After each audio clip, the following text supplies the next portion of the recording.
A'udhu billahi minash shaitanir rajim. Bismillahir rahmanir rahim. As-salatu was-salam ala Muhammadin wa alihi at-tayyibin at-tahirin. Rabbi shrah li sadri wa yassir li amri wa hlul 'uqdatam min lisani yafqahu qawli. Rabbi zidni ilman. So, assalamu alaikum everyone. Today, inshallah, our topic is remember who you are. And the verse that we've selected is from Surah Al-Isra, and it is verse 70. So yesterday we talked about not forgetting Allah and therefore ourselves. And so today let's remind ourselves of who we are meant to be. In Surah Isra, Allah subhanahu wa ta'ala reminds us, and surely we have honored the children of Adam. وَلَقَدْ كَرَّمْنَا بَنِي آدَمَ. And we carry them in the land and the sea, and we have given them of the good things, and we have made them excel by an appropriate excellence over most of them who we have created. So Islamic teachings emphasize that human beings are noble creations of Allah. They are endowed with intellect, with free will, and the ability to reflect divine attributes. The Quran reminds us that we are not insignificant beings adrift in the universe, as some people will have us believe, but rather honored creatures capable of profound growth and transformation. This understanding forms the foundation of a healthy sense of self-worth and resilience. In contrast to philosophies that see human nature as weak or inherently flawed, Islam presents a dignified and hopeful view of human beings. The noble position of humans is reaffirmed in the famous hadith from Imam Ali salam, where he says, "Your cure is within you, but you do not see. The disease is from you, but you do not perceive. You think you are a small entity, but within you is enfolded the entire universe. You think you are a small entity, but within you is enfolded the entire universe." How beautiful and hopeful is this? It beautifully encapsulates the Islamic perspective on self-esteem. The capacity for greatness is already within us. We are designed to reflect divine attributes such as mercy, patience, wisdom, and justice. When we recognize our inner worth, we become more resilient, hopeful, and motivated to strive towards our highest potential.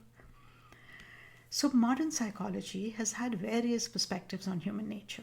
The early psychological theories such as Freudian psychoanalysis often depicted humans as fragile beings, easily broken by their childhood and their past experiences. This perspective, while acknowledging trauma, sometimes leads to a sense of helplessness and victimhood.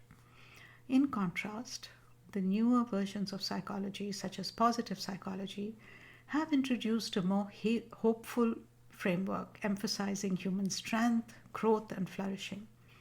Research in this field shows that self-worth is not merely about external achievements, but is deeply tied to our sense of meaning, of purpose, and of a connection with something greater than ourselves.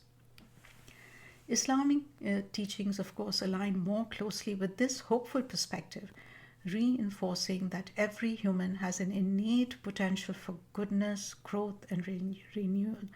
We have to remember we have talked about how we are created on Allah's fitra. In other words, we are born good. We are created for goodness. Allah reminds us in the Quran, "Do not despair of the mercy of Allah. Indeed, Allah forgives all sins. Indeed, He is the one who is forgiving, the merciful." And this verse is not about just divine forgiveness, but it is a reminder that we are never ever beyond repair. No matter what we have been through, we have the capacity to change, to heal, and to transform. Now let's talk about a very inspiring concept in psychology, which is, rarely talked about, sadly. We've all heard of post-traumatic stress disorder, but, an inspiring concept is called post-traumatic growth. The idea that people who endure suffering can emerge stronger, wiser, and more compassionate. This aligns beautifully with Islamic teachings on resilience. The true believer, we are told, is like a palm tree. The wind makes it sway, but it does not break. So hardships may shake us, but they do not have to define us. Instead, they can refine us. Many of the greatest figures in Islamic history, from the prophets to the imams, faced immense trials, yet their faith and strength grew through these challenges. So, understanding and remembering our nobility and our potential can inspire us to cultivate self worth and hope. Here are some ways to nurture a strong, resilient sense of self. Firstly, we need to remember our divine origin. We come from Allah, we are created on His fitrah. We need to reflect on our ability to embody Allah's attributes such as patience and justice and mercy. We can embrace challenges as growth opportunities. One of my favorite things to remind myself when I'm facing a difficulty is AGO, another growth opportunity, which we don't choose, but they are sent to us for a purpose, right? Difficulties are not meant to break us, but to build us into a stronger person. One of the ways that we nurture a stronger sense of self is to engage in meaningful work, not in what we achieve, but in the impact that we have on others, the impact that we leave behind in this world, that we become a force for good, that we leave this world a better place than we found it. Fourthly, let's develop spiritual resilience.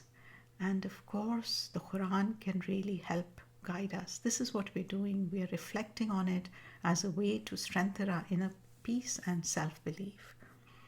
And of course, we need to surround ourselves with positive influences. Just as toxic environments weaken self-worth, uplifting company fosters growth. So the Islamic perspective on human nature is deeply empowering and it contributes to our well-being. We are not weak, purposeless beings. We are honored creations with the potential to reflect divine beauty and wisdom.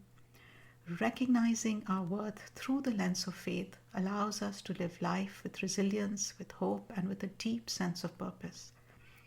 Whatever happens to us, success or failure, ease or hardship, all of it can be used as fuel for growth. With the right mindset, every experience becomes an opportunity to become stronger, wiser, and closer to Allah. So may we always remember our nobility and strive to live up to this nobility, becoming the best versions of ourselves. Inshallah. Ameen.